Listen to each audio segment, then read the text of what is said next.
E minha galera, podcast Aula está no ar, mais um episódio pra você aqui no YouTube, episódio 37.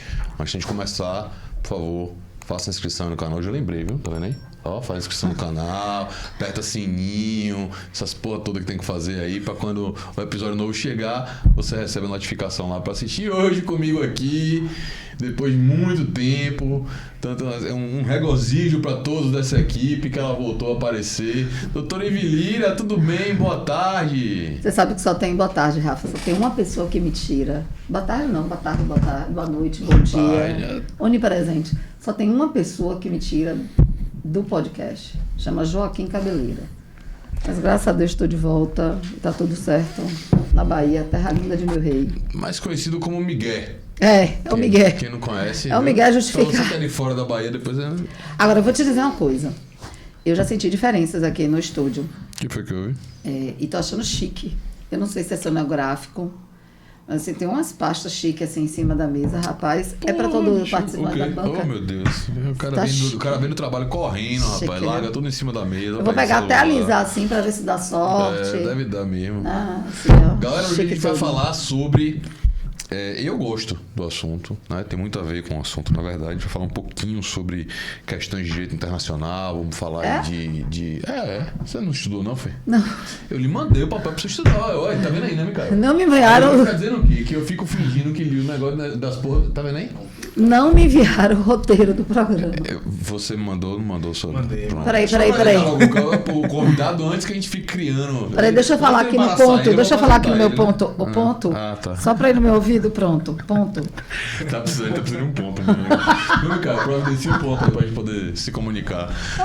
Galera, a gente tá com o Matheus Lins, professor, advogado e que escreveu lá na dissertação de mestrado dele sobre controle de convencionalidade. Mas é óbvio que a gente vai antes, dar uma passeada nos conceitos antes de poder chegar nesse mérito aí. Matheus, seja bem-vindo. Tudo bom, velho? Muito obrigado, né? Bom dia, boa tarde, boa noite a todas e todos, né, que estão aqui assistindo. Queria dizer primeiramente da minha alegria e satisfação de estar aqui nesse programa. Na verdade, é a primeira vez que eu participo de um podcast, né, de um programa, então estou muito honrado. Sério? Hoje é sua estreia? Exatamente. Vou te dar sorte, muito obrigado, garoto. Muito obrigado. Então, assim, algo diferente para mim. Eu sou professor, a gente vai desenvolvendo, claro, né, no âmbito da pandemia, essas questões online, mas algo diferente, e estou muito feliz por essa nova experiência, principalmente por ser um programa que é tão conceituado e que, na minha né, humilde opinião, é um grande privilégio estar aqui. Principalmente por estar junto com os professores, o professor Zacioli, que eu tive, né, a felicidade de estar junto lá na Faculdade Batista Brasileira também, ProIve, que hoje é minha colega também, na Unijorge. Uma forma mesmo de aquela forma mesmo de carinhosa, né, de trazer assim os colegas, né, de profissão, né. Hoje eu ministro aulas também em outras instituições, né. Também, hoje estou coordenando o curso de Direito lá da Unifax, no âmbito da Lapa. Então, estou com novas perspectivas, atribuições. Tem direito na Lapa. E aí, hoje eu estou especificamente na Unijorge, na Unifax, né, junto com o ProIve na Unijorge. Na Unifax também é onde eu ministro aulas hoje. Então, a gente, nesse período de pandemia, né, ainda temos algumas aulas virtuais nas instituições, então a gente consegue ter essas experiências, mas aqui mesmo no âmbito da... Fique tranquilo. Vai ser muito mais tranquilo. Um problema. E assim, e também pela segunda questão também de tantos convidados que são referências para mim também, além dos professores. Isso é verdade. Né, aqui só gente boa. Exatamente. Então, assim, é uma responsabilidade grande, mas uma responsabilidade que eu estou muito feliz de poder estar aqui. E estou bem tranquilo com relação a isso também. Vamos aqui bater um papo tranquilo sobre esse tema e vai ser muito bom. Fique tranquilo que Rafael hoje estudou pouco. Com certeza. Você sabe que ele estudou para fazer sabatina com os convidados. Nada de sabatina. Mas o bom é assim. Se a gente esquecer também, a gente olha depois e verifica. O programa são os convidados. Porque são convidados realmente diferenciados. Dá para balancear um pouco a bancada.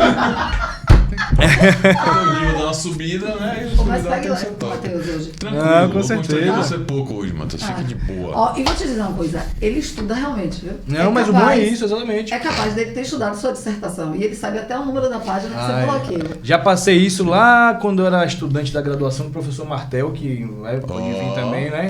tá aí. Então algum pronto, programa, ele deve ter pego a que dica. sabia mais da vírgula, né, do que o próprio autor da... Pegue leve, viu, Rafa? Brincadeira. Rapaz, meus últimos 3 anos de docência e graduação, o pessoal parou de me chamar para as bancas de Por que será? monografia. Por que será? Porque você realmente Nunca estuda, mais né? me convidaram, velho. O pessoal não... Acho que as últimas bancas que eu fui foi 2017. Ô, Rafa, você sabe o que eu acho? É que, na verdade, Desapareceu. olha, eu acho que Rafael tem uma coisa. Porque as pessoas têm estereotipos, né? Você Exato. olha pro Rafael, assim, ó, todo fortinho, cabelo na régua, como diz Com Joaquim. certeza, com certeza. Cabelo na régua, todo arrumadinho. Você jamais vai pensar que ele é CDF, né?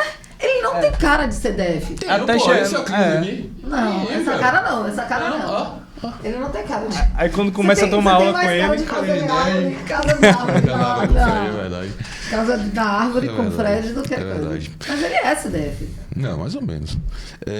Matheus, interessantíssimo porque você apresentou o tema que a gente ia tratar aqui hoje. Tem tudo a ver com controle de constitucionalidade, que é uma das coisas que Claro. eu sou apaixonado por estudar. Maravilha. Adoro. Coincidentemente, uma vez eu publiquei um artigo desses de Compele da vida, sobre o controle de... Eu sugeri a possibilidade de um controle de legalidade das leis orgânicas municipais legal. como parâmetro, né? Interessante. Então, são coisas que até um pouco parecido com o que você Exato. fala, porque você está propondo uma questão de parâmetro aqui também, né? Então, mas primeiro eu queria saber de você de onde é que surgiu como é que surgiu a ideia de enfrentar esse tema. Você selecionava direito internacional, era alguma coisa que já tinha no seu horizonte? Como é que foi isso aí? Na verdade, isso veio desde a graduação. Ainda em 2014, 2013, eu tinha...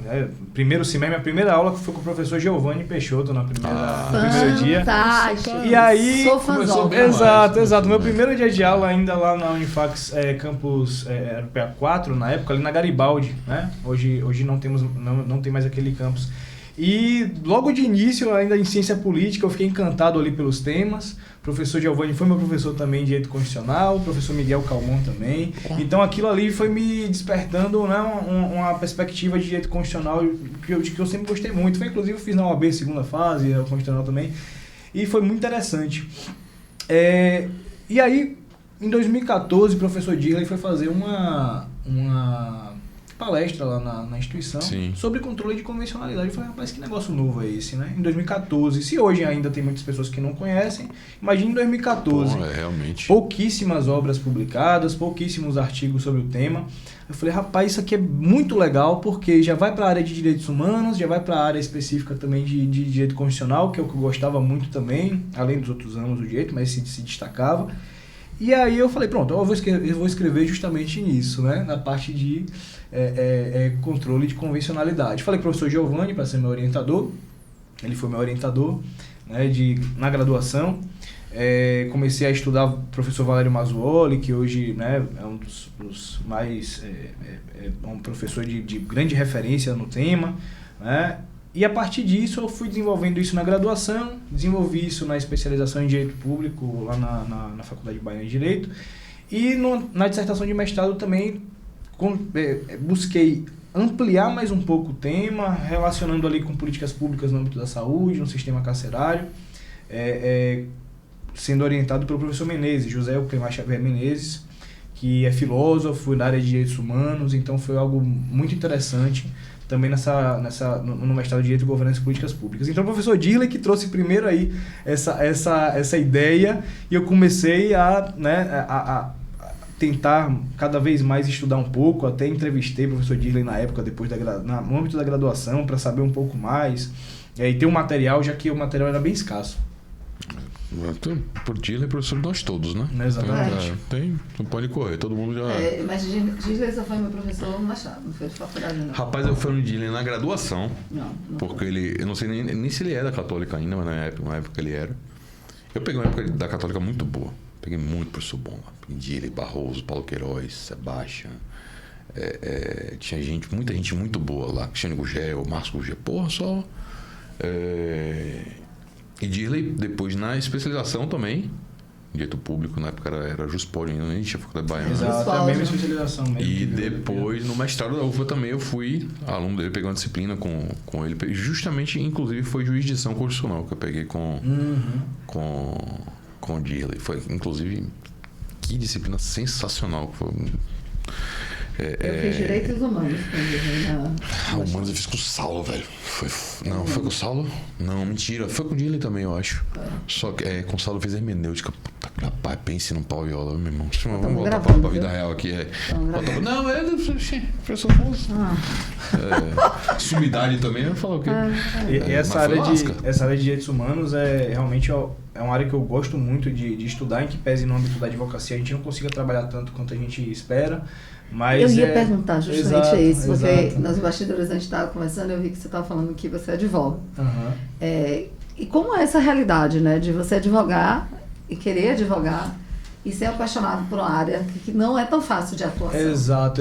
Eu gosto muito também dessa área. Claro que a gente atua também, eu às vezes brinco que muitas vezes não é a gente que escolhe a área que escolhe a gente, né? Sim. Tem essa brincadeira. E realmente a gente tem, né, essa perspectiva. Hoje eu advogo também, né, no escritório que foi criado por meu avô e minha avó. A gente estava falando aqui mais cedo sobre isso. Meu avô Isaías Lins, minha avó Enilda Lins vieram para cá e fizeram um escritório, né, Lins e Lins Advogados Associados. Meu tio depois iniciou como sócio, e quando eu me formei também ingressei como sócio. E assim, meu avô sempre foi muito da área de direito público. Então ele sempre fez muitas consultorias aos municípios, muitas questões nesse sentido. Então, vez ou outra, a gente consegue aplicar o que a gente estuda também nesse âmbito, em alguns processos no âmbito do direito público, em determinados casos concretos que a gente verifica alguma possibilidade, às vezes traz um tratado internacional e demonstra, por exemplo, a convenção para o próprio magistrado, para tentar até fazer um controle de convencionalidade, que a gente vai entrar aí nisso ainda. Sim. De modo difuso, para tentar demonstrar a importância dos tratados internacionais ali no caso concreto. Então, vez ou outra, tanto no âmbito da perspectiva de direito público, como na perspectiva até mesmo de direito de família, outras perspectivas, a gente já pôde, né, trazer algumas ideias nesse sentido em processos mesmo, né? Minha avó, por exemplo, sempre advogou muito em família e sucessões. E aí, nos casos mesmo relacionados à família, a gente vinha sempre trazendo um toque específico também de direitos humanos em diversos processos, porque o legal é justamente isso, né? A parte de direitos humanos se relaciona com diversos ramos do direito, isso é muito, muito interessante. Eu tô ansioso pra já ir. Pode. Caminhando pra porra. Não guarde ela, não. Eu imagino que dentro do seu estudo a emenda 45 foi talvez um marco inicial, né? Exatamente. É onde a zorra toda começa. Mas como todo mundo está assistindo a gente, ninguém é obrigado a saber o que foi a emenda 45. Eu queria que você trouxesse para a gente, falasse o que ela operou, o que ela transformou em relação à questão dos tratados no direito constitucional da gente, por favor. Perfeito. A emenda constitucional 45 de 2004, ela veio, né, com várias finalidades, mas um recorte específico para a nossa discussão de hoje é justamente com relação às novas possibilidades de fixação da posição hierárquica normativa dos tratados internacionais de direitos humanos no âmbito do ordenamento jurídico brasileiro.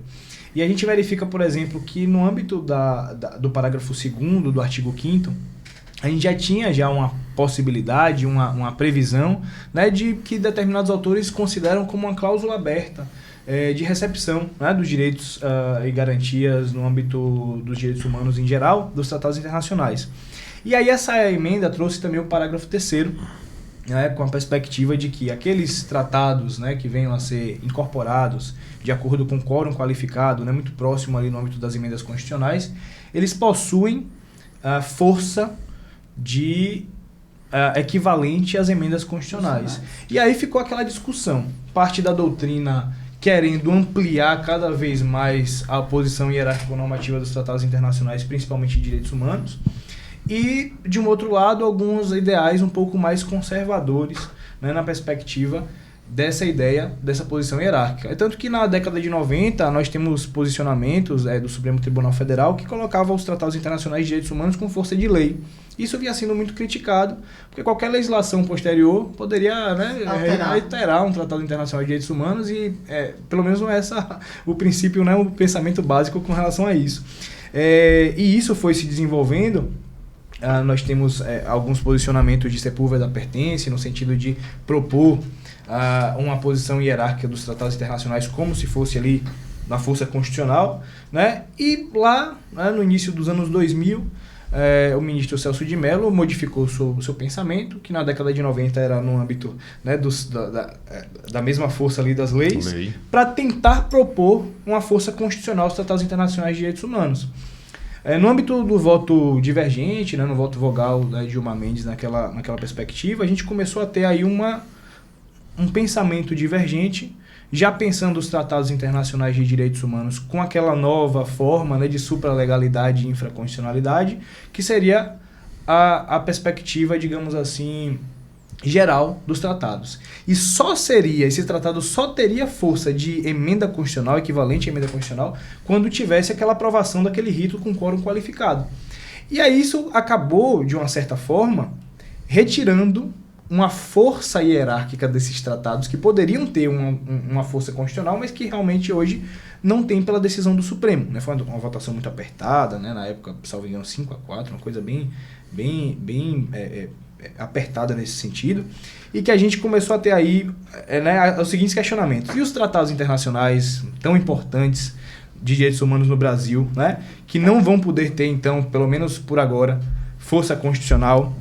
Qual seria a efetividade disso? Porque aí hoje nós só temos a Convenção de Nova York sobre as pessoas com deficiência, temos a Convenção de Marrakech sobre as pessoas sobre acesso às obras literárias das pessoas com deficiência visual, temos a Convenção, que é mais nova, né, sobre proteção às perspectivas no âmbito racial, a Convenção Interamericana, que protege esse tipo de violação de direitos humanos, e o protocolo facultativo, a primeira convenção que eu falei, que é de Nova York sobre as pessoas com deficiência. Isso faz com que a gente tenha um conjunto pequeno, né, de tratados internacionais que possuem força constitucional hoje. E aí a discussão ela começa a ser desenvolvida a partir disso, a partir de Valério Mazzuoli, de Flávia Pelvezan, antes disso de professor Cansado Trindade, né, que já traziam a ideia de tentar fazer com que as leis e atos normativos pudessem ser controlados à luz dos tratados internacionais de direitos humanos. E aí essa discussão ela começa a ganhar uma proporção cada vez maior, no sentido de que quando eu comecei a estudar lá em 2014 até hoje a gente já tem, né, uma grande quantidade de divergência sobre o tema. Posso fazer uma pergunta? Claro. Oxi, você tá aqui pra quê? Veio assistir, Micael. Ela veio assistir hoje. Não vai fazer pergunta não, veio assistir. Claro. É falta de hábito. Eu faltei tanto que eu tô habituada. Perdeu. Perdi o hábito. Teoricamente, né, mas entendi qual a discussão e qual o tema que a gente vai abordar. O que é que mudou de 2014, lá quando você começou a estudar? Quais foram os casos práticos, efetivamente, que fomentaram essa discussão? Ou ainda se continua uma discussão meramente teórica? Eu poderia voltar, se você me permitisse, um pouquinho mais no tempo para dizer essa diferença. Porque, assim, isso aí começa a se demonstrar principalmente numa outra perspectiva, que é a perspectiva do Sistema Internacional de Proteção de Direitos Humanos. Porque aqui no Brasil a gente ainda tem algumas limitações, principalmente quando a gente analisa, claro, a supremacia constitucional, que é muito importante, ou algumas discussões que às vezes não levam os tratados com a força que a gente poderia imaginar que teriam. Mas no âmbito do Sistema Interamericano de Proteção de Direitos Humanos, a primeira vez, aí eu vou voltar na verdade mais um pouquinho, a gente teve uma primeira menção a uma ideia de controle de convencionalidade numa decisão específica no âmbito da França, algumas décadas atrás, mas no sistema interamericano nós temos um magistrado denominado juiz Sérgio Garcia Ramírez, que trouxe pela primeira vez, num caso chamado Mina Makchang versus Guatemala, um conceito de controle de convencionalidade. Curioso é que o professor César Leal, que esteve na minha banca de mestrado, foi orientando do juiz Sérgio Garcia Ramírez lá na Universidade Autônoma do México. Corajoso, então, ele teve foi bem interessante porque ele tinha muito essa discussão acerca do controle de convencionalidade também. Mas essa discussão ele travou dentro da soberania de quem? No âmbito da Guatemala, né? E aí a gente tinha essa discussão, houve, na verdade, a Mina Makchang, ela acabava fazendo alguns estudos específicos no âmbito de um regime muito ditatorial na Guatemala. E aí o próprio Estado, segundo é relatado, né, no caso, a gente começa a verificar algumas perseguições que ocasionaram, inclusive, a morte da Amina Maxchiang. E aí ele começa no voto, o Sérgio Garcia Ramiz, o juiz, né, da Corte Interamericana de Direitos Humanos, começa a trazer pela primeira vez esse conceito. Ou seja, a partir de agora, pelo Sistema Interamericano de Direitos Humanos, e mais especificamente pela Corte Interamericana de Direitos Humanos, a gente poderia ter um julgamento determinando um Estado adotar uma conduta ou controlar o seu ordenamento jurídico interno, tendo como parâmetro a própria Convenção Americana de Direitos Humanos. E aí isso vai se desenvolvendo, depois em casos que são denominados Almonacid Arellano versus Chile, o caso dos trabalhadores demitidos do Congresso versus Peru. Tem outro caso que foi muito interessante, que é o Gelman versus Uruguai.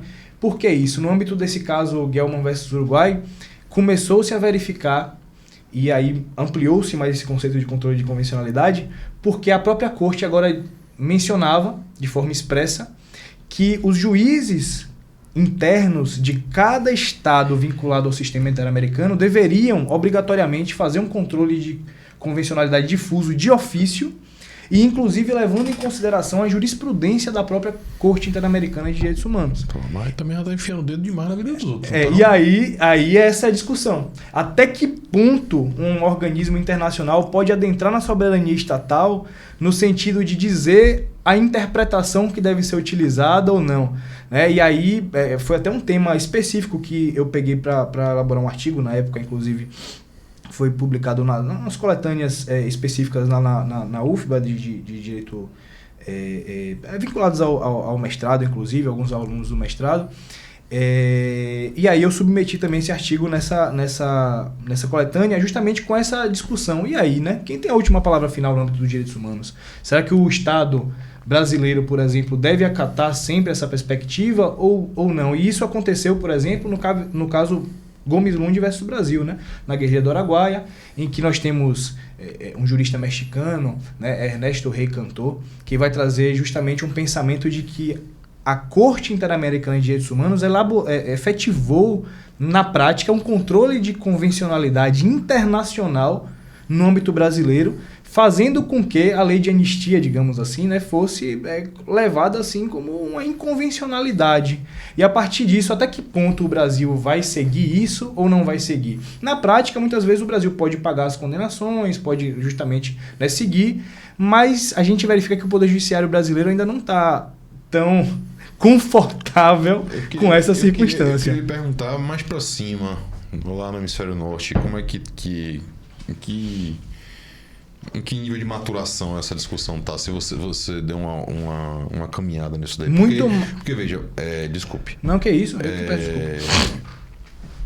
Toda vez que a gente vai falar sobre a questão da assinatura de tratados internacionais e mais do que a assinatura, a efetividade do cumprimento das normas dos tratados internacionais, na minha cabeça, eu lecionei de 2 semestres de internacional, inclusive foi um pesadelo. Terrível, horrível. Mas acabei, óbvio que, né, que tive que você quer estudar, entender e tal.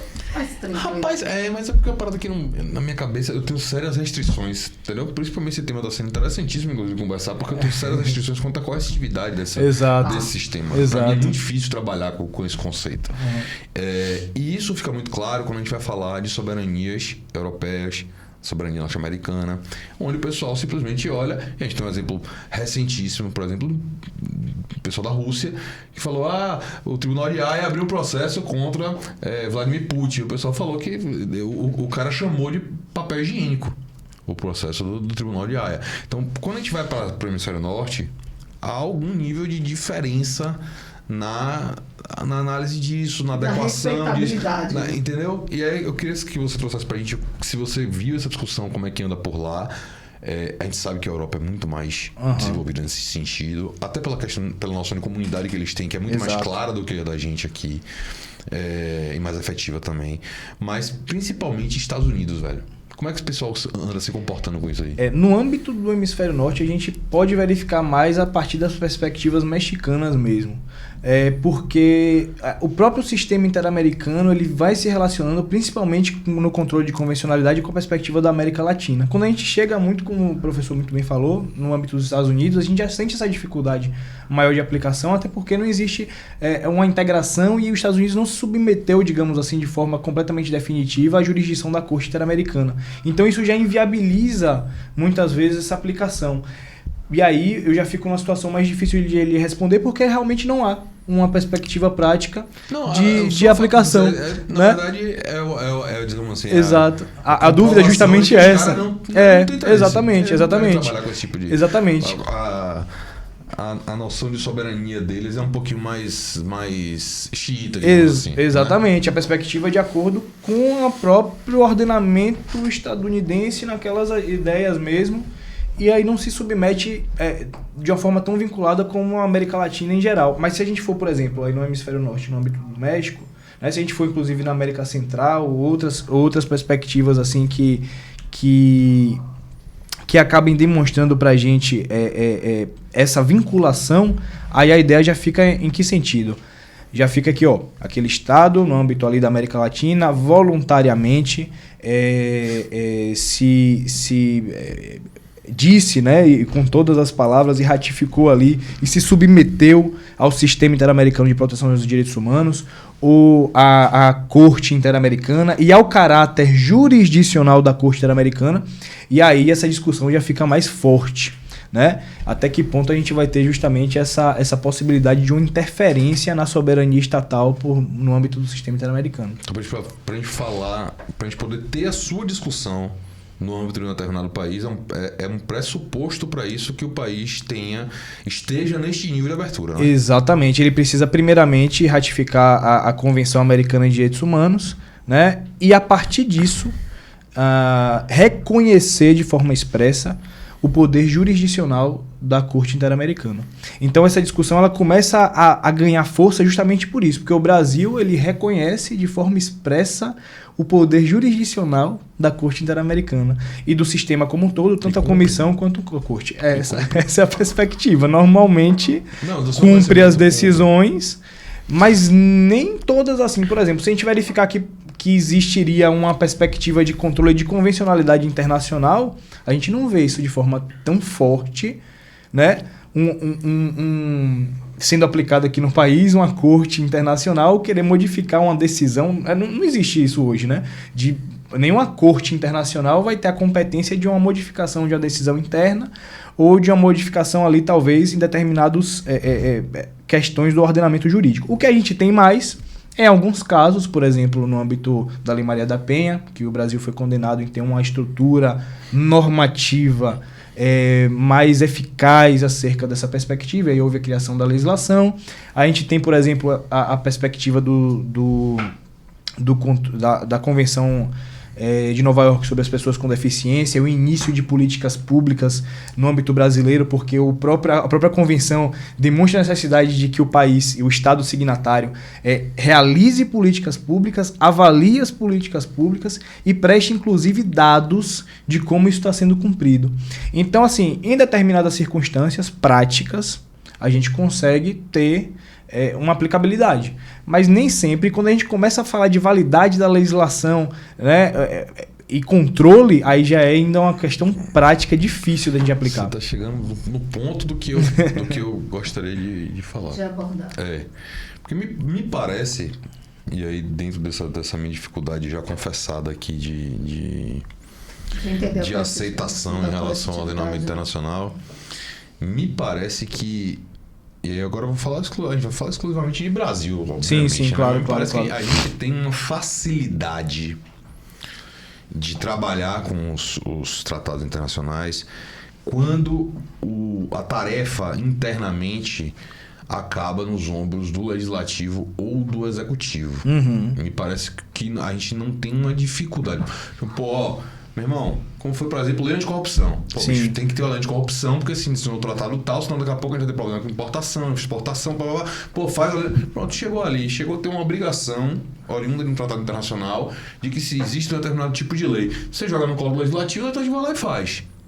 Você tem uma obrigação de ter um sistema de proteção como, além da lei da Maria da Penha, porque o arcabouço de proteção à mulher não foi só a lei Maria da Penha, há muitas atribuições do próprio Poder Executivo, o Poder Executivo chegou lá para operacionalizou. Exato. Só que a sua discussão não está nesse âmbito. Né? Ela Aham. está no âmbito de onde a gente tem o problema, que é o Exatamente. judiciário. Exatamente. Dentro do judiciário, Perfeito. me parece que não sei, velho. É insolúvel essa porra, não? Porque mas eu não consegui enxergar, de verdade. Não consegui enxergar. Isso no âmbito da aplicabilidade? Eu não consigo enxergar um STF baixando a cabeça pra um... É Um difícil. tribunal. É muito difícil. Entendeu? Muito Não difícil. consigo enxergar. Muito difícil. Justamente, e aí a ideia começa, esse controle começa, inclusive por isso, por essa dificuldade, a ter vários planos de interpretação diferentes. Por isso que começa-se a verificar, por exemplo, um controle de convencionalidade difuso, em que qualquer juiz ou tribunal necessitaria, diante de um caso concreto, realizar aquele controle, inclusive declarar a nulidade de uma lei ou de um ato normativo especificamente brasileiro naquele processo. E já houve no âmbito trabalhista, já houve no âmbito tributário essas possibilidades de, né, no caso concreto. Né? E quando a gente começa a pensar nessa perspectiva concentrada, isso já dificulta mais. Entretanto, contanto que essa interpretação seja feita pelo próprio Supremo Tribunal Federal, que muitas vezes traz os tratados internacionais de direitos humanos como um parâmetro de análise do caso, isso é aplicado. Então, pelo ordenamento jurídico brasileiro, esse controle de convencionalidade pode estar se desenvolvendo, mesmo que não seja com esse nome. Porque alguns doutrinadores já pensam que isso aí é controle de constitucionalidade. Se o tratado já tem força equivalente à emenda constitucional, já amplia o bloco de constitucionalidade e aí já pensa-se como um controle de constitucionalidade. Mas alguns já discordam, alguns já pensam também nos outros tratados que têm força supralegal e infraconstitucional. Então a gente já começa a ampliar cada vez mais essa ideia. Ao caso mesmo do depositário infiel, foi muito de acordo com essa ideia, né, da Convenção Americana de Direitos Humanos, o Pacto San José da Costa Rica. Como é a pronúncia? Você entendeu? Chique, São José, né? São José. Ou de São José, né? São José, né? Eu não sou poliglota, não, né? Mas já. Porque tem membros dessa bancada que são. Estão aqui, graças a Deus. Então, assim, um problema essa ideia já vem justamente em pegar a Convenção. E veja que a Convenção Americana de Direitos Humanos é uma das mais importantes do nosso ordenamento. Mas e não está não está de acordo, exato. E aí começa a falar, e aí, né? Que negócio é esse que é tão importante, mas não tem força constitucional? Aí, beleza, se é supralegal, beleza, deu para reformar ali o Código Civil nessa ideia do, né? Mas e aí a própria Constituição que tratava também sobre essa ideia? Preferiu se julgar de acordo com a súmula vinculante 25, que retirava, né, a ideia das outras formas de prisão no âmbito civil. Então, assim, é justamente nessa ideia. Será que vai baixar a cabeça de colocar um tratado equivalente à Constituição, mesmo sem passar por aquele rito? Tem alguns doutrinadores que defendem essa possibilidade. Né? Mas, por exemplo, o professor Valério Mazzuoli, que tanto traz sobre o tema, ele entende que os tratados internacionais que não foram incorporados de acordo com o parágrafo 3º do artigo 5º, eles possuem força materialmente constitucional, mas não formalmente constitucional. Isso impediria, por exemplo, para alguns doutrinadores, um controle de constitucionalidade ou de convencionalidade concentrado, tendo como parâmetro esse tratado. E aí a discussão começa a ficar complexa, porque tem muitos doutrinadores que pensam de forma diferente. Qual é o tratado que pode ser parâmetro, qual não pode, qual é o tratado que pode ser parâmetro de controle concentrado e qual só pode ser parâmetro de controle difuso. Aí você começa a ser uma bagunça. Exatamente. Um pouco, vamos lá. Exatamente. Me falta, e aí, por favor, claro, nos complemente. Me falta o convencimento de uma autorização constitucional, inclusive, de que haja algum tipo de controle cujo parâmetro não seja a Constituição. Exato. Tá? E aí eu vou trazer para você como exemplo o que eu falei no começo aqui. Quando eu fui escrever um artigo sobre o Supremo Tribunal Federal, já cansou de dizer que a lei orgânica do município não tem natureza constitucional. Perfeito. Tá? Então ela não pode ser parâmetro para controle. Então você tem leis municipais, e o ponto do meu artigo naquele momento era esse. Eu posso ter leis municipais que afrontem a lei orgânica do município e você não pode fazer nada contra isso de modo concentrado. E fica uma coisa difícil de se resolver. Então se você chega e faz, por exemplo, uma lei municipal que por lei ordinária trata de uma matéria que deveria ter sido tratada na lei orgânica, ou que está tratada na lei orgânica de outra maneira, como é que você vai resolver essa antinomia se você não tem uma hierarquia normativa? Né? Esse é um ponto.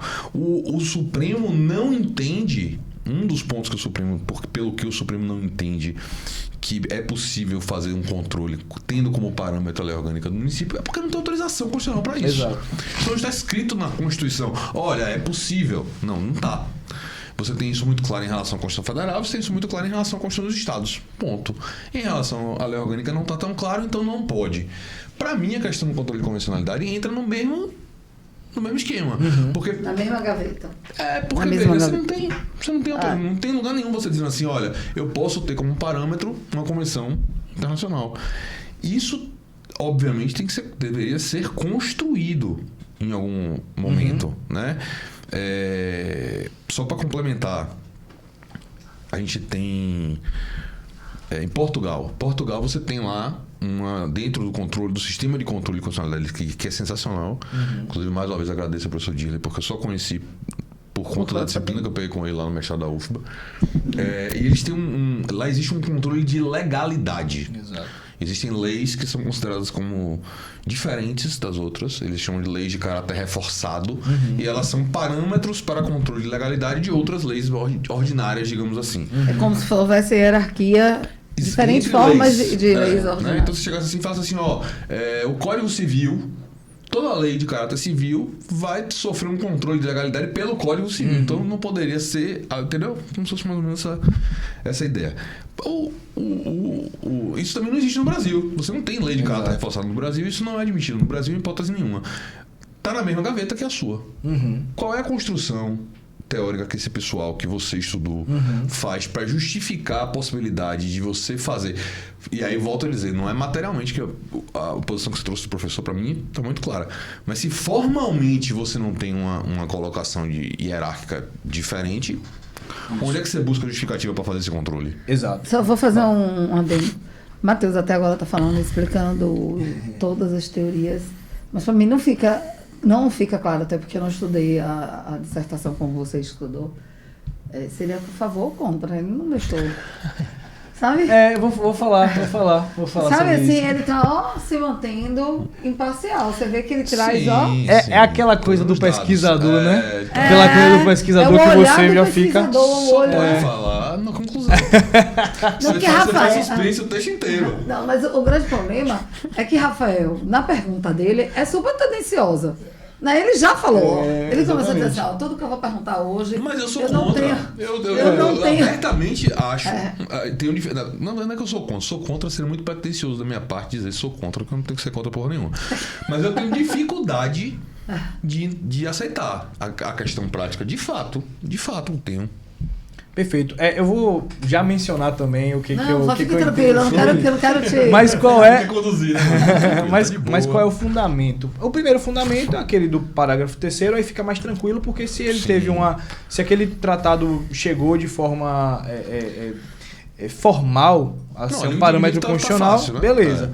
Agora, e aí os demais? Os demais, pelo voto de Gilmar Mendes, teriam força supralegal. Certo. Então, tendo força supralegal, já podem ser parâmetros também, ou de controle de supralegalidade, tem alguns que chamam dessa forma, ou de um controle de convencionalidade, que alguns também denominam, como aqueles tratados que também podem ser parâmetro de controle de convencionalidade, que são aqueles supralegais e infraconstitucionais. Então, todas as legislações, por estarem abaixo dos tratados internacionais de direitos humanos, podem sofrer justamente esse controle pelo tratado internacional, e aí no âmbito só difuso. Não entraria um controle concentrado de convencionalidade, né, pelos doutrinadores.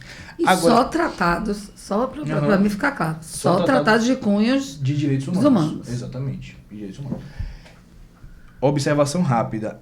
existem alguns posicionamentos de que os tratados os tratados comuns, que não são direitos humanos, também teriam um caráter supralegal, mas a maioria da doutrina não defende essa perspectiva, o que possibilitaria um controle também de supralegalidade desses tratados comuns, né? Alguns se fundamentam até em dispositivos de lei, até no artigo 98, salvo engano, do CTN, algumas questões nesse sentido, mas é a minoria, assim, pelo que eu tenho visto sobre o tema.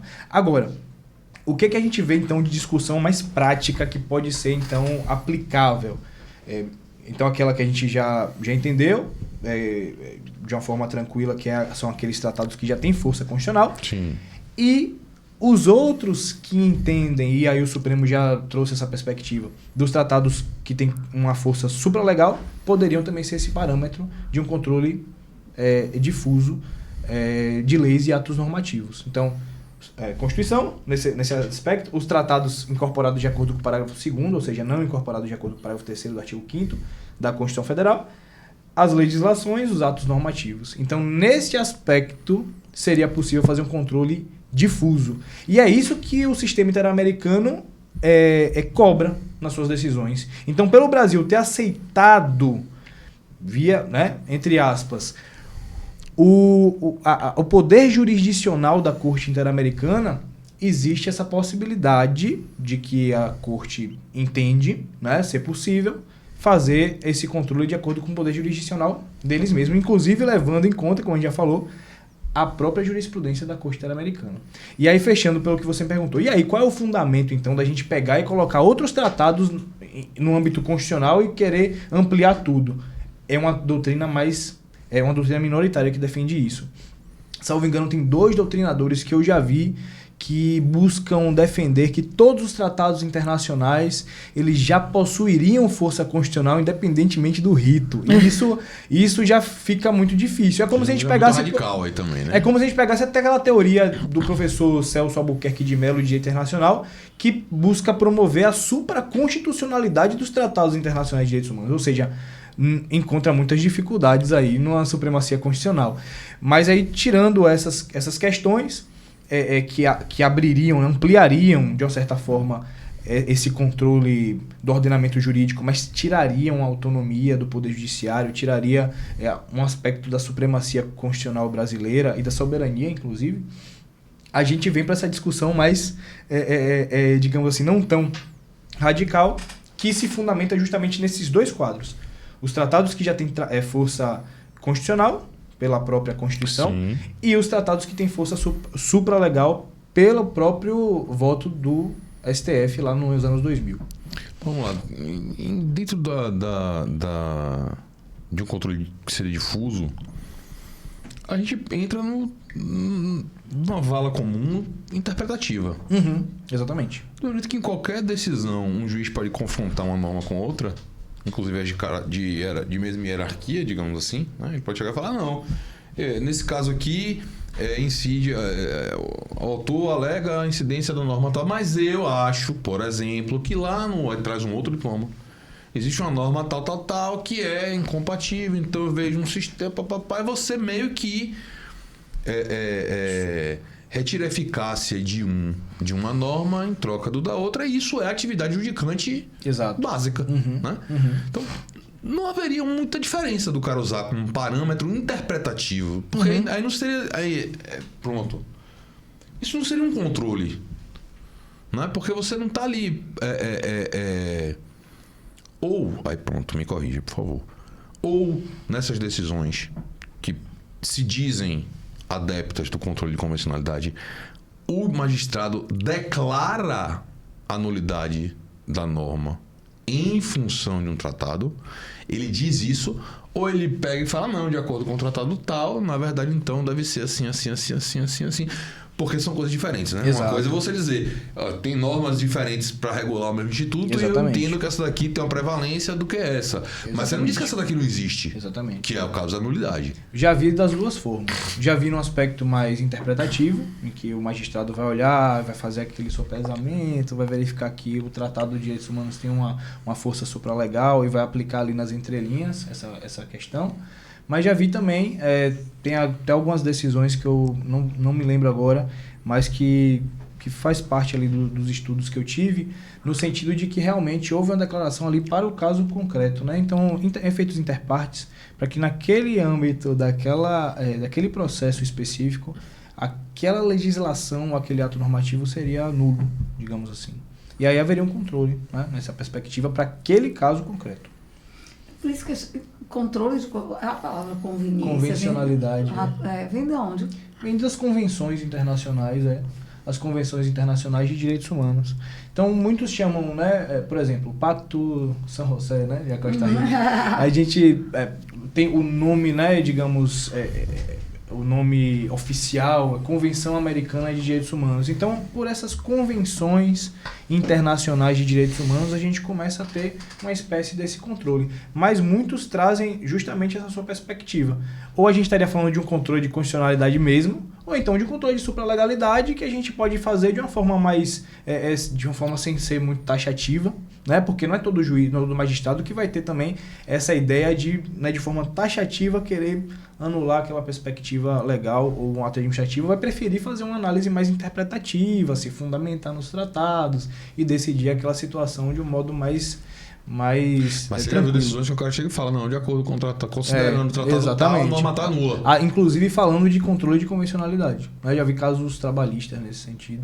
Já vi casos que colocam sopesamento, mas assim, são raríssimos. Sim, são poucos. Mas você entra numa problemática, você vai de cara, você vai desafiar a possibilidade de um recurso extraordinário. Exatamente. Na hora. Por isso que é um tema, às vezes, difícil de se defender, ainda novo, e muitas vezes com aplicação prática que é difícil de se verificar se realmente a gente vai poder aplicar, não vai poder aplicar, e por isso que a gente tem essas grandes divergências doutrinárias sobre o... E o Supremo já pegou algum caso desse daí para dizer assim, ei, Paulo, não é assim que se faz não, viu? Que bagunça da porra é essa aí, meu irmão? Não. Eu não tenho pelo menos conhecimento de algum caso em que o próprio Supremo analisa e faz alguma reforma de uma sentença judicial ou de um acórdão de segunda instância no sentido dessa aplicação de um controle de convencionalidade, até porque o Supremo não trata tanto assim do tema como a gente poderia pelo menos ter uma luz a partir do Supremo também, né? E aí, como é que vai ficar essa questão? Já que a doutrina está tão efervescente sobre esse aspecto, né? E aí, a gente acaba tendo uma situação de que o próprio Supremo trabalha muito mais com controle de constitucionalidade mesmo, ou até controle de supralegalidade, que seria o controle de convencionalidade. Passa para discutir agora. Ele vai entrar na seara de soberania no momento que ele está num foco político esse é o problema. muito grande. É um problema. Eu acho que ele jamais iria mexer nisso nesse momento. Mas a perspectiva de soberania, ela é muito importante. Exatamente. Completamente. Porque é isso. Digamos, uma necessidade de que o Brasil venha aplicar isso vem também de forças externas do sistema interamericano, né?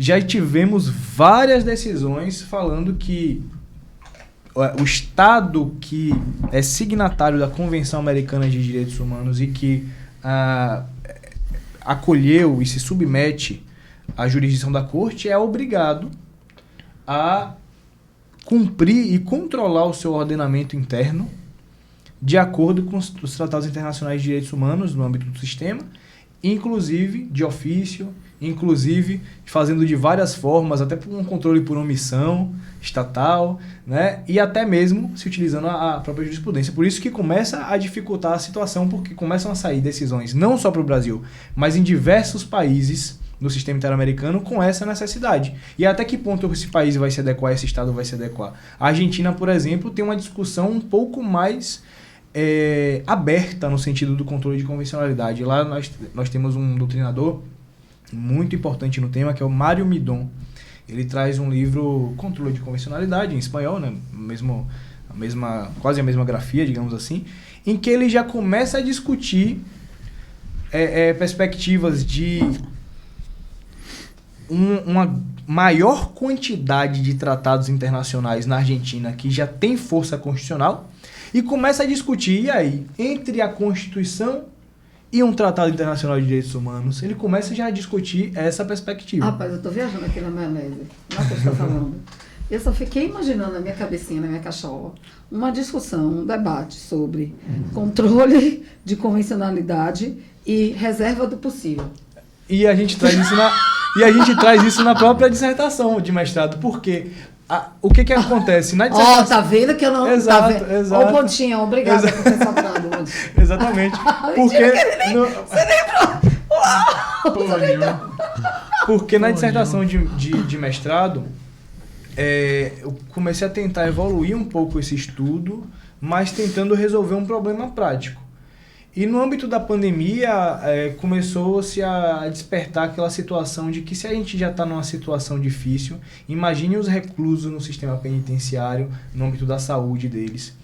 E aí eu comecei a estudar esse aspecto dos reclusos, principalmente no âmbito da Bahia. Não sou da área criminal, né? Nunca fui dessa área especificamente, mas assim, era algo que me despertava muito no âmbito de direitos humanos. Só tive experiência criminal quando estagiei na área com o desembargador. Direitos humanos, quando você pensa direitos humanos, há reverbera muito grande na questão do direito prisional, né? Exato, também, né?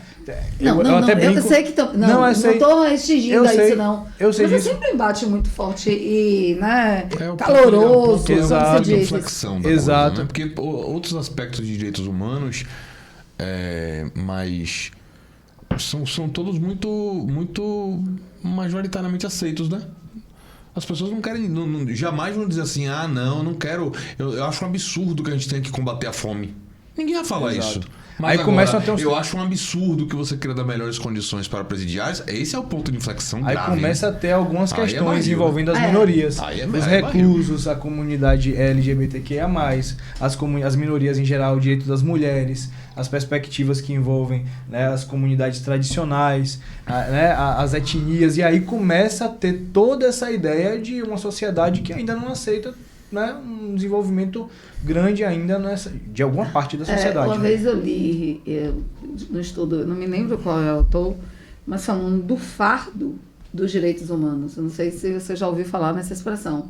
No sentido que a gente sempre analisa os direitos humanos como garantias, como um garantidor de prerrogativas, né? A gente nunca raciocina os direitos humanos como um limitador individual. E Exatamente. Porque, em nome desses direitos humanos, tem coisas que você não pode fazer, mesmo que seus interesses se sobreponham a outros. E não estou falando de deveres humanos, não. Estou falando assim, em nome dos direitos humanos e da indisponibilidade dele, você não pode manipular alguns aspectos genéticos. E não de uma normatização dos direitos humanos. Então, assim, não deixa de ser um fardo. O fato... Maluquice? Não, eu entendi o raciocínio. E é isso. Eu até brinco, alguns alunos meus, principalmente quando a gente dá aula de direitos humanos, eles já chegam pensando que vai falar muito sobre o aspecto criminal, aquela ideia, né, dos presos e etc. Mas claro, e aí eles já saem lá com a outra perspectiva, né? De que tudo envolve direitos humanos. Claro que no âmbito criminal quase tudo, né? É difícil você pensar algum aspecto jurídico e social que esteja à margem dos direitos humanos. Mas tem a banalização também, né? Sim, é uma gaveta, é uma gaveta que cabe a galera, bota tudo na conta dos direitos humanos. O cara já tá na ação do juizado contra o operador de telefonia de que a dignidade da pessoa humana... Porque não esqueça que o direito, o acesso ao mundo digital é relevado a um direitos humanos. Acaba tendo a ver, exatamente. Acaba tendo uma relação. O problema é que quando você chega no a banalizar. No nível tal de banalização de determinada discussão, os níveis mais hard dessa discussão acabam desaparecendo. Não, pra mim, eu vou dizer uma coisa. Desfoca total. Essa discussão de hoje, porque tá batendo aqui na minha culpa que tá chegando o meu prazo para entregar o meu trabalho, né, de dissertação. E aí bate muito, porque eu trabalho com a questão de gênero. Que legal. E estou trabalhando a questão de gênero numa perspectiva de inexistência de políticas públicas, de implementação de políticas públicas como violador dos direitos humanos. Para mim aí agora, a questão do controle de convencionalidade vai cair como uma luva. Que legal, porque justamente... Porque vai reforçar o aspecto cogente. Mas aí depende. Exato, a gente já tá aí pensando, meu Deus, já foi contaminado aí pela discussão. Você está na sua dissertação, minha jovem. Você não vai parar pra meter esse negócio agora lá, não. Não, tá no início, tá no perto início. do final, não pode mais não, velho. Tô querendo criar fôlego. E é esse o raciocínio que a gente... Vou falar com o Leandro, pode dar um puxão de orelha. Esse é o raciocínio, inclusive, que a gente pensou justamente no sentido de ter esse controle de convencionalidade como um parâmetro de controle até mesmo das políticas públicas, se existe essa possibilidade, ou por ação ou por omissão, em que o Estado, por exemplo, poderia estar omisso. Exatamente. E nessa perspectiva, de que modo isso pode ajudar nas políticas públicas de saúde para o sistema prisional. É isso por mesmo. isso que a gente chegou nessa ideia, da discussão da dissertação de mestrado. E aí a gente foi analisando o quadro, a gente começa a verificar num sistema chamado SysDepEn, que é um sistema que traz toda os dados específicos de estrutura, de profissionais de saúde, de cuidados com a população reclusa, de mortes, de comorbidades, etc. E ver como é que eles estão. E a gente começou a verificar uma diferença muito grande de 2019.2 para 2020.1, logo no início da pandemia. É coisa de que aqui em Salvador a gente tinha mais de 20 médicos especialistas e passou para 1 depois disso, logo no momento da pandemia. Então isso começou a me deixar, tem alguma coisa aí que tá tendo uma grande divergência nesses dados. A gente começa a verificar uma grande quantidade maior de mortes, inclusive dizendo outros. A gente não sabe qual é a causa em si. E aí a gente comecei a pensar nisso, nessa ideia, e aí fiz um recorte logo no âmbito da pandemia para a perspectiva de saúde. E aí a gente começou a pensar justamente nisso.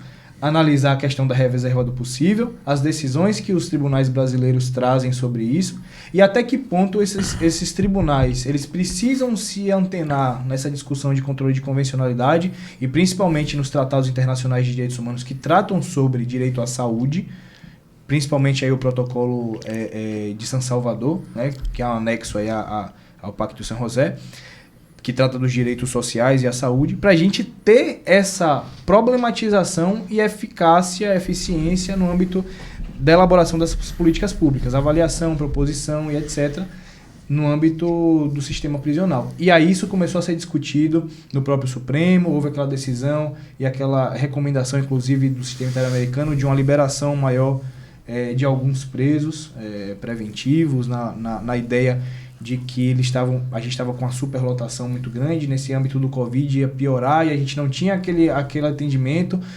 Os profissionais de saúde foram reduzindo cada vez mais porque muitas vezes não queriam estar, né? A gente não queria... Muitas pessoas que tiveram deferidas suas prisões domiciliares foram com base na... Muitas foram também. Nessa recomendação do sistema interamericano e decisões, inclusive, do Supremo Tribunal Federal, possibilitando essa relativização.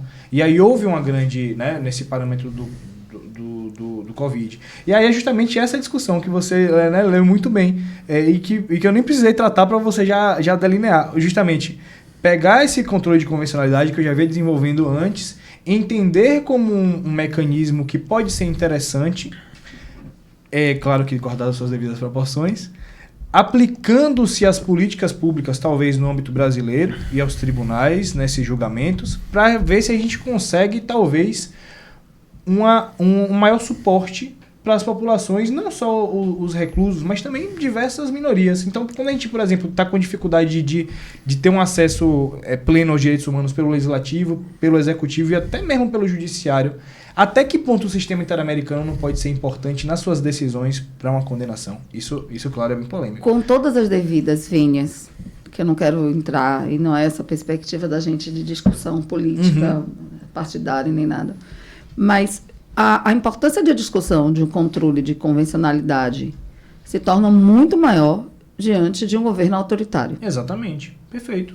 E nessa ideia a gente já fica assim, poxa, e aí? Se o próprio executivo, que muitas vezes, lamentavelmente, tinha algumas condutas que não eram tão favoráveis às ideias de direitos humanos. E aí, como é que a gente vai ter essa discussão e essa efetivação, principalmente no âmbito das minorias? E aí isso ganha uma proporção cada vez maior.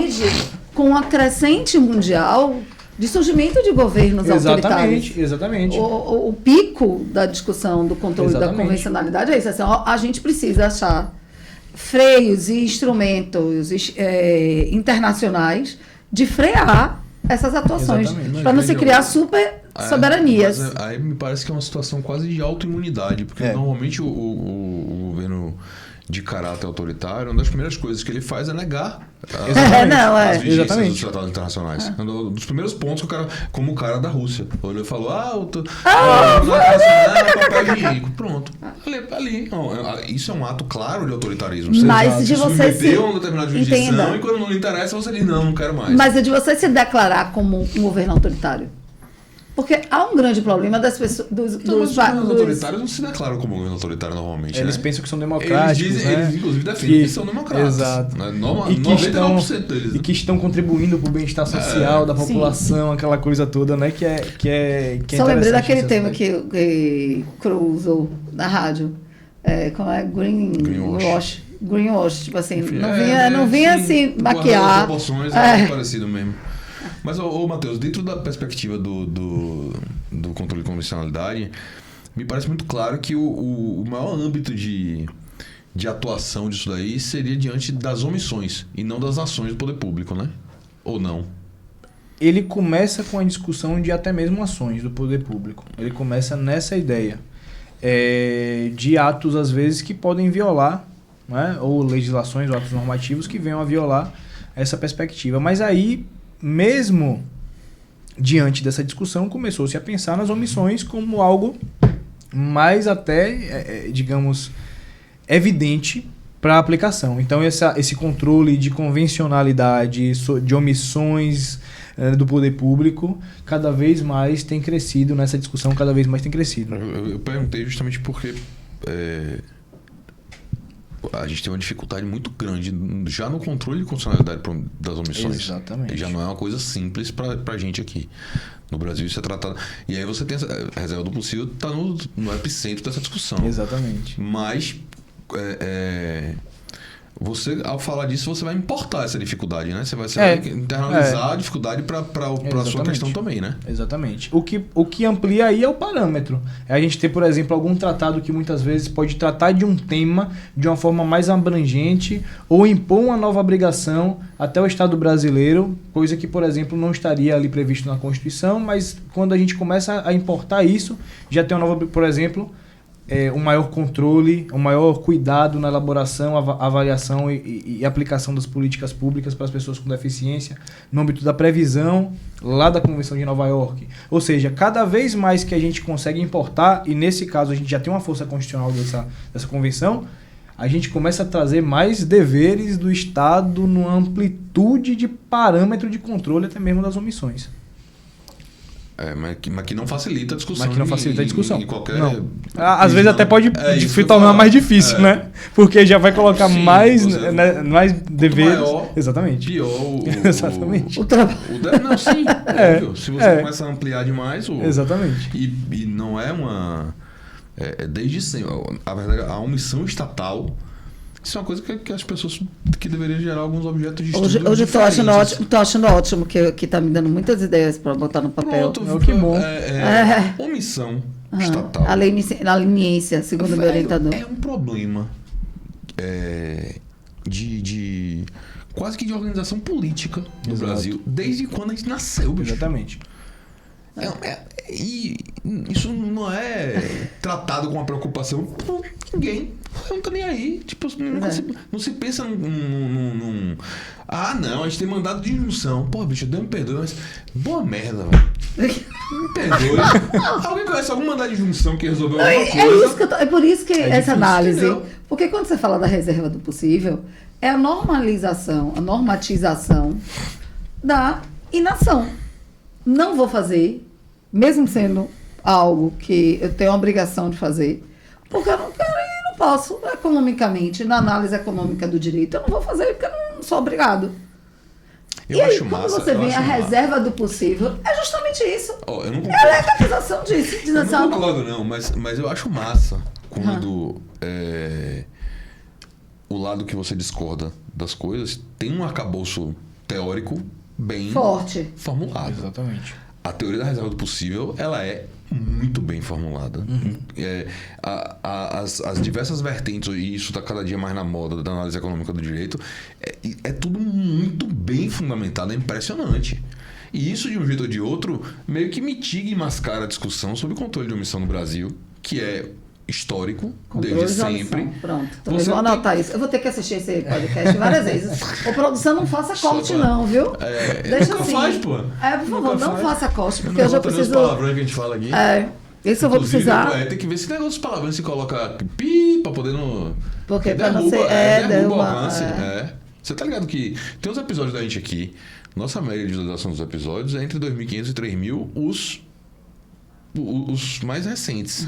A gente tem episódio com mais de 10 mil, tem episódio com 18 mil, tem... alguns, pelo tema tratado, o YouTube não entrega pras pessoas. É mesmo, a depender do tema.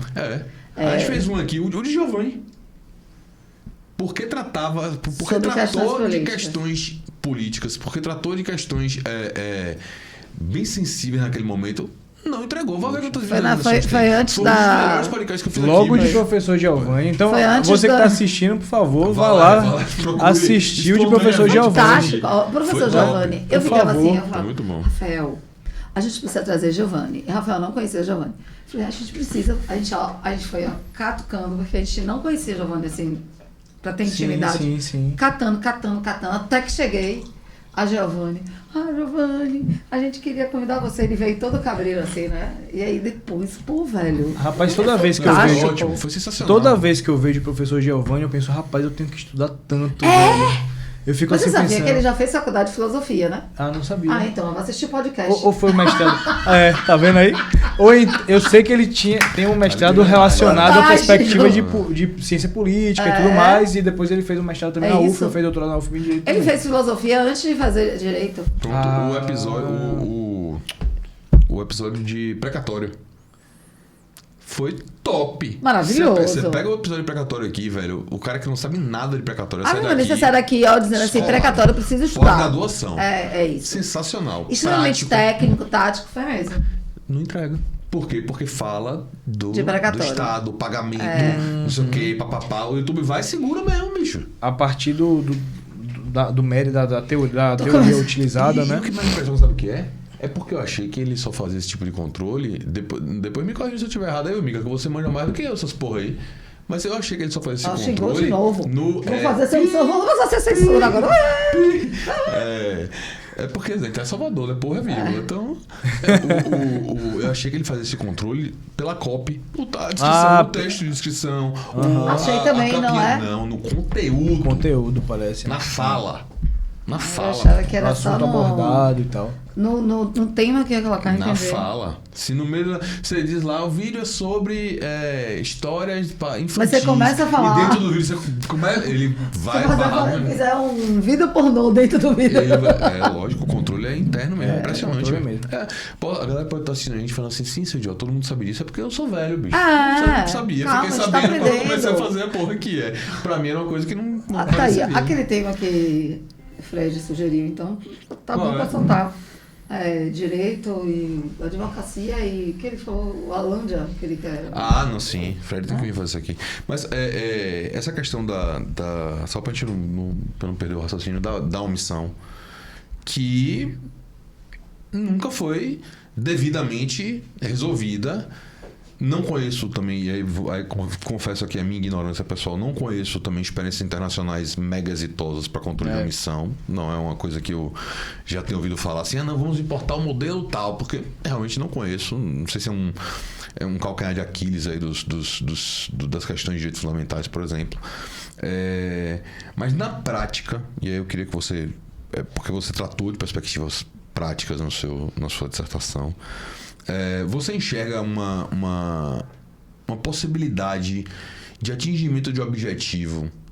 Por exemplo, vou pegar só para ter um recorte para a gente não divagar muito.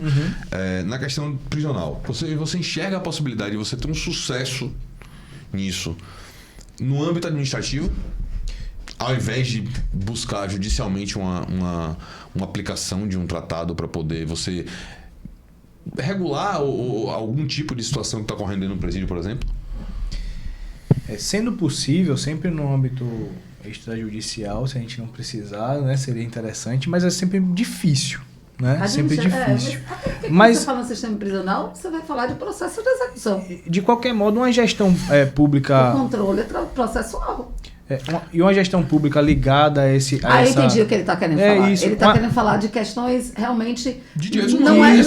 Direitos humanos de política mesmo, exato. Entendi. Então, essa ideia, claro, tendo representantes alinhados com discussões periódicas, tratando sobre isso no âmbito governamental, vendo aqui o problema que está se instalando, demonstrando isso, talvez... Isso é muito difícil a gente prever, né? Mas... eu creio que eu sou uma pessoa que acredita, pelo menos, em uma possibilidade. No âmbito, por exemplo, do doutorado, hoje meu doutorado é no âmbito da Faculdade de Medicina da UFBA, justamente por esse tema do mestrado relacionado à saúde.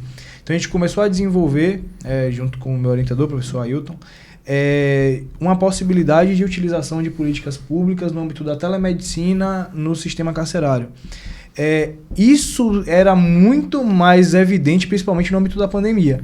Hoje, claro, já se relativizou mais, já se tranquilizou, mas ainda existe uma possibilidade de aplicação, talvez, de alguns benefícios de aplicação da telemedicina por outras questões, no âmbito, às vezes, para levar o acesso à saúde para alguns, por exemplo, especialistas para determinados locais que eles não poderiam ir presencialmente, outras ideias. Então, assim, pensando em uma ideia de gestão pública alinhada à política pública de proteção aos direitos humanos no âmbito prisional e de proteção à saúde no sistema prisional, e também pensando nesses precedentes judiciais que cada vez mais vão se evidenciando como até mesmo controladores do pensamento aí no âmbito do ordenamento jurídico. Por exemplo, e aí, fazendo parênteses, o caso Chinchilla Sandoval versus Guatemala, que a gente teve recentemente, lamentavelmente, uma problemática, né, de uma reclusa que estava sendo tratada de uma situação degradante, e a partir disso teve sérias complicações, inclusive com a necessidade de amputação de uma perna, etc., pelas más condições mesmo de tratamento. E a partir dessa ideia, a partir de, por exemplo, recomendações do sistema interamericano, a gente começa a ver na prática, por exemplo, uma liberação de determinadas pessoas no âmbito da pandemia. Por exemplo, a necessidade de aplicação, talvez, como a gente está tentando propor, da telemedicina para levar a saúde a essas pessoas que realmente precisam, né? E que muitas vezes podem não ter um aparato estatal. Aí vocês podem até me perguntar, outras pessoas aí no âmbito dos comentários, poxa, a saúde já é tão difícil para a população comum, né, no âmbito da regulação, e quando a gente entra, inclusive, no âmbito dos reclusos, é óbvio que a gente precisa resolver todos os problemas, mas, nesse aspecto, o que me preocupava mais ainda, principalmente no âmbito da pandemia, era esse acesso a essas pessoas que eu via que realmente estava descendo bastante essa quantidade de profissionais no âmbito da pandemia. Você sabe quando é que eu acho que essa discussão vai ter outro patamar? Quando você... por outro lado, tiver o Estado usando o controle de convencionalidade como instrumento para aprovar orçamento, verbas orçamentárias. Aí, entendeu? Aí a gente vai ter outro patamar, e a sua qual é essa atividade que você queria vai vir. Veja, o que você falou está absolutamente... Exato. Com certeza. Se for do interesse do Estado... utilizar aquilo dali, você facilita absolutamente. Agora, veja que é uma faca de dois gumes. Se o Estado achar interessante para um interesse próprio adotar uma perspectiva nesse sentido, depois ele não vai poder dizer que não vai adotar para outra perspectiva. Exatamente. E eu acho que muito por isso que o nego também amarra, pensa várias vezes antes de ter esse tipo de... Aí me veio até uma pergunta nesse sentido, Matheus. Você consegue enxergar? Eu vou logo no limite para poder a gente... Tá. Até porque a gente já tá caminhando pro final aqui, eu não quero... Você conseguiria enxergar, você utilizar um direito, por exemplo, reconhecido em um julgamento da Corte Interamericana como um direito líquido e certo no mandato de segurança? Eu já acho difícil a gente tentar pensar dessa forma.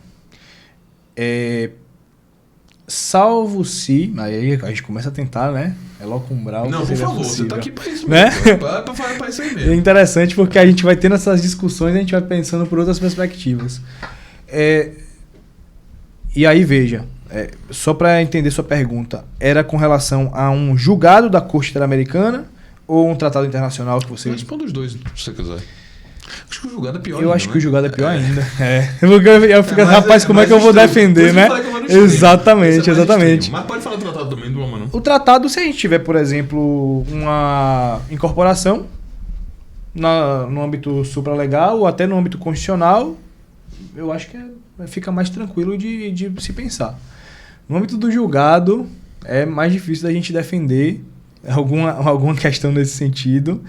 O que a gente poderia ter de defesa, que eu já não sei se eu concordo muito com isso, mas seria justamente aquela ideia do Brasil estar subordinado a essa perspectiva da corte e alguns posicionamentos da corte terem um caráter vinculante, porque a corte traz inclusive Sim. isso, vinculante mesmo, né?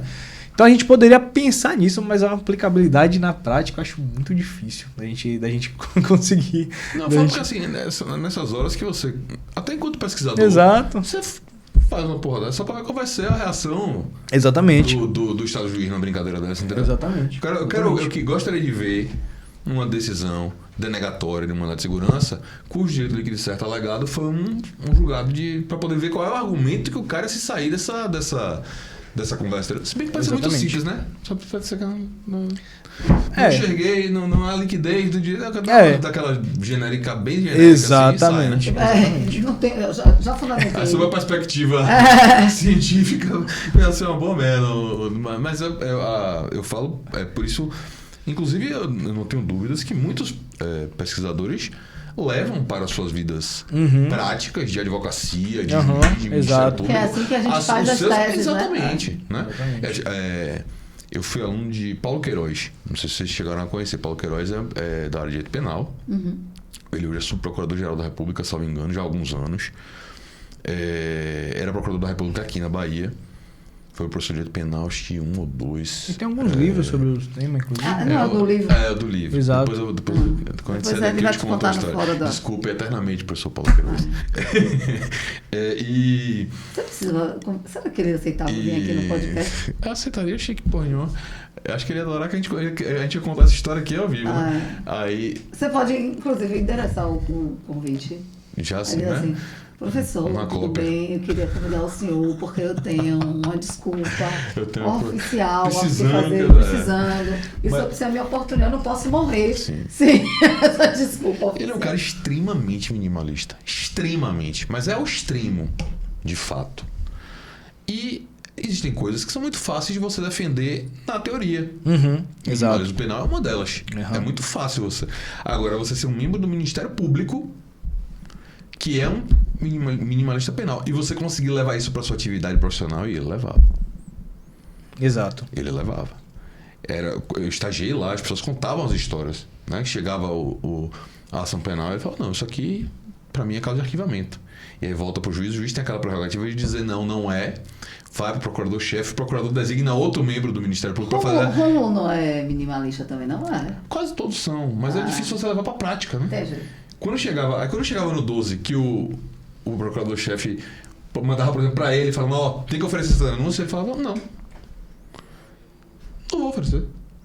O outro procurador não ofereceu porque não tinha, sei lá, justa causa, sei lá o que for, e eu também não tenho porquê, mas existia um comando cogente de uma norma que ordenava que, independentemente do juízo de julgamento, tinha que fazer a porra da... E ele levava ali. Então, eu falo, não é fácil você... Exatamente, fica mais difícil na prática. É difícil você levar suas convicções teóricas, digamos assim, para a prática, mas eu acho extremamente válido quando você consegue fazer isso de alguma maneira, inclusive fazendo os institutos darem uma evoluída, né? Você às vezes termina colaborando para que determinadas situações aconteçam. Mas imagine, por exemplo, se todo advogado consumerista começasse a botar lá violação do direito do consumidor, direito humano... Desvio produtivo, tem aquela teoria também, né? Vamos lá, joga.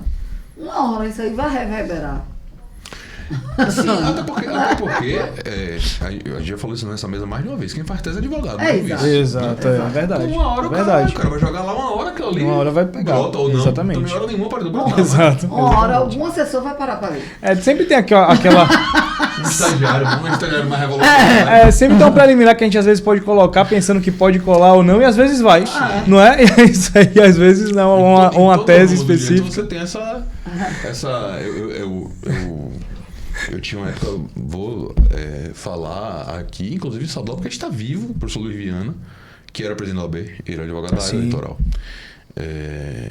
Eu era estagiário do Ministério Público Federal na época, e fazia análise dos recursos, opinava no Ministério Público no recurso aqui no TRE em segundo grau. Meu irmão, os processos os recursos do Luiz Viana vinha com 15, 16, 18 preliminares, mas que não era as preliminares de... Nossa. Deixa eu dar trabalho pra galera aqui, não era aquela... Puta que pariu, mano. Quando pegava o processo e falava, porra, que saco de novo isso aqui. Preliminar pra você rebater assim, profunda. O cara vinha pra, sabe? Não era aquelas porra de jogar barro na parede pra encher página, pra poder dificultar, pra não sei o que. Eu já tentei tentar de qualquer maneira um encerramento sem jogar no mérito. Não era isso. Era de fato. E sempre vinha uma ou outra que eram teorias assim... bem fora da caixa. Que às vezes já dessa perspectiva. Rapaz, vai que um dia... Cola. Né? Vai Exatamente. Ele tá ali defendendo o interesse do cliente dele, mas também uma perspectiva de algo que ele acreditava em termos teóricos. Né? De criar um precedente, né? Mas o que termina... Na advocacia, acho que é o tesão, né? Você criar algo novo nesse sentido. Quando é possível, né? Porque também, se depender da área que você atua, você não tem muito que... Lembro na época do divórcio liminar, quando começou, meu avô começou a pedir, saiu um divórcio liminar e todo mundo, rapaz, já saiu aqui de uma forma diferente, né? Então a gente já vai criando essas questões, porque antes não tinha, né, essa ideia, mas depois a gente já vai criando, inclusive, e aí só falando, professor Romulo também foi meu professor, amo demais também ele. Deixa eu ver aqui já também. teve aqui também. Ele é maravilhoso. Sensacional. Assista também, então, por favor. Quem você que tá assistindo aí, professor Romulo. É fantástico.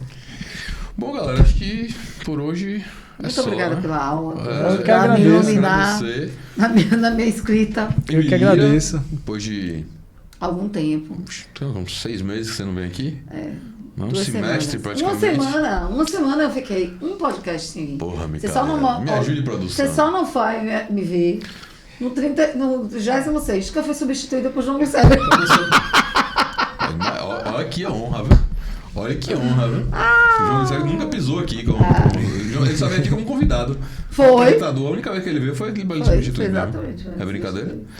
Matheus, velho, foi massa, bicho. Eu que agradeço. Eu queria ter trazido para vocês, né, o exemplar da nossa lei de arbitragem comentada da editora Juspodium, que eu escrevi com o professor Olavo, a professora Débora, mas está saindo ainda a 3ª edição, ainda não saiu, né, a gente está na 2ª, e aí assim que sair, eu já venho aqui também trazer para vocês. Avisa, por favor. e as portas estão sempre abertas. Vai ser, não, com certeza vai ser, e aí eu trago para vocês também. Né? E respondendo só para finalizar aquela pergunta do concordo ou não concordo, eu acho que eu concordo, assim, eu entendo, mesmo, né? Deixa pro final mesmo. Só de suspense ali agora. Nem vou usar, eu acho, que o professor Giovanni disse, a gente não pode usar, eu acho, né? Ou seja, eu entendo, né, que o controle de convencionalidade pode ser uma teoria interessante para começar a ampliar um pouco mais os direitos humanos no âmbito do Brasil, principalmente nessa perspectiva da omissão. E no momento que às vezes a gente pode ter uma dificuldade, às vezes, de aplicação do legislativo, do judiciário, do executivo, alguma ideia no âmbito internacional para a gente ver como já aconteceu em alguns processos em que o Brasil, né, lamentavelmente, foi condenado, mas teve que ser condenado nessa perspectiva para ter uma modificação. Então, talvez pode ser algo interessante. Eu defendo como... não de uma forma radical, mas como algo que pode somar na efetivação dos direitos humanos. Não que o Brasil tenha que perder sua soberania, mas que seja algo que possa ter, digamos assim, como o Marcelo Neves muito bem traz, uma coesão entre o ordenamento jurídico interno e as perspectivas externas, para que juntos possam sempre tentar efetivar o pro homini, efetivar aquele princípio básico aí da dignidade da pessoa humana, né, e os direitos humanos como um todo. Então, eu entendo basicamente dessa forma. Não, a perspectiva também de você ter um legislativo que não labore com frequência a favor dos direitos humanos, você ser signatário de tratados internacionais é um caminho para ser salvado, né? Uma boa de salvação, né? É isso, é uma alternativa, uma possibilidade a mais para isso. Velho, foi massa. Parabéns. Eu que agradeço, obrigado. Pela conversa fácil, fluida, foi massa. Espero que você não tenha sido constrangido muitas vezes. Tranquilo. E... Ele pegou leve com você. Não, pra mim é uma honra estar aqui. Volte, velho, volte que foi Não, massa, pra mim é uma honra estar aqui. Tô muito feliz. Não fiquei em nenhum momento constrangido, né? Tava ali brincando com vocês, no sentido de ser minha primeira vez no podcast, mas eu sei que aqui é um bate-papo e a gente tá aqui junto pra a gente aprender junto mesmo sobre essas questões e só tô aqui pra tentar realmente também colaborar, né? E também aprender mais sobre os aspectos juntamente com todos aqui, com quem estão assistindo também, que sempre contribui no âmbito dos comentários. Sim. Então é muito legal essa troca de informações. Pessoal da produção também. Pessoal da produção, exatamente, com certeza.